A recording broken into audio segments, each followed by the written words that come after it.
til en besked, jeg fik i aften. 20-knæk. Hvor er mit nummer fra? De gule sider under 20-knæk. Jeg betaler, hvad det koster. Jeg har en idé til, hvordan vi kan tjene flere penge. Du laver knæk. Har du glemt, hvem du arbejder for? Og jeg arbejder ikke for dig mere, når du synes du ikke.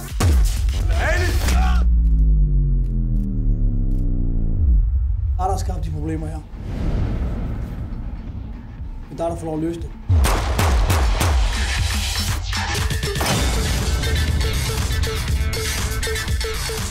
Jeg stoler på min bror. Der er ikke nogen, jeg stoler mere på end ham. Han er mit koderblod. Yes!